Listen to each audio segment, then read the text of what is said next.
1941 году, когда мир сотрясали войны, появился один из самых чарующих вальсов в истории музыки – вальс из пьесы Михаила Лермонтова «Маскарад». Этот вальс, словно волшебный эликсир, вобрал в себя всю гамму человеческих эмоций – любовь, ревность, горечь и надежду. Арам Хачатурян получил предложение написать музыку к театральной постановке «Маскарад».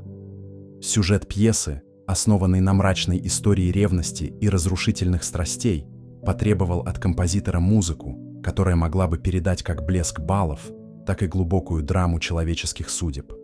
Однако Хачатурян, известный своими масштабными симфоническими произведениями, долгое время не мог найти подходящего тона. Как позже признавался сам композитор, ему пришлось пересмотреть не одну мелодию, чтобы найти идеальную. Он хотел, чтобы вальс звучал одновременно торжественно и тревожно, создавая ощущение надвигающейся беды. Наконец, после долгих поисков и ночей, проведенных за роялем, родилась та самая мелодия, которая вскоре покорит сердца миллионов. Вот, что писал сам Хачатурян о процессе создания вальса к драме «Маскарад». Мне глубоко запали в душу слова Лермонтова, вложенные им в уста Нины, когда, вернувшись с 40-го бала, она вспоминает: «Как новый вальс хорош! В каком-то упоении кружилась быстрей, и чудное стремление меня и мысль мою невольно мчало вдаль, и сердце сжалося, не то чтобы печаль, не то чтобы радость».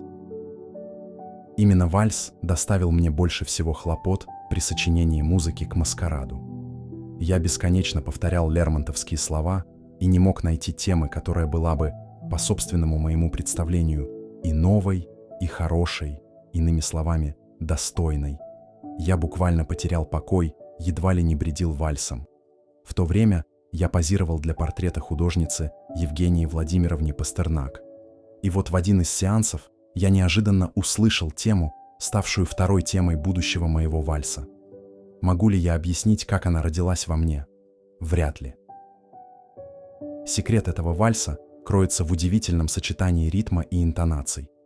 Хачатурян словно шепчет слушателю: «Будь осторожен, за блеском скрываются трагедия и тайна». Музыка перекликается с судьбой главного героя пьесы, Арбенина, чья ревность и подозрения ведут к катастрофе. Интересный факт. В процессе работы Хачатурян черпал вдохновение из народных армянских мотивов, которые добавили мелодии глубину и эмоциональную насыщенность. В то же время он хотел сохранить атмосферу эпохи Лермонтова, придав произведению изысканность светских балов.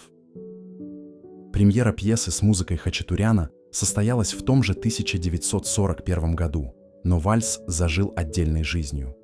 Вскоре он стал исполняться как самостоятельное произведение на концертах и пленил слушателей по всему миру. Даже те, кто никогда не слышал о пьесе Лермонтова, не могли устоять перед магией вальса. Хачатурян считал этот вальс одним из своих лучших произведений. Он говорил: «В этой мелодии я запечатлел свет и тени жизни, ее трагедии и ее радости».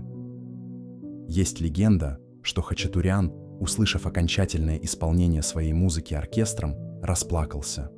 Он не ожидал, что мелодия, рожденная в его голове, сможет так проникновенно звучать вживую. До конца своих дней композитор был поражен тем, как тепло этот вальс приняли слушатели. Дмитрий Шостакович называл вальс Хачатуряна примером, как мелодия может соединить в себе радость и грусть.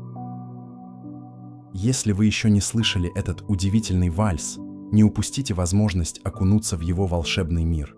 Давайте послушаем его прямо сейчас и позволим этому прекрасному музыкальному творению перенести нас в атмосферу блеска, трагедии и неподдельных эмоций.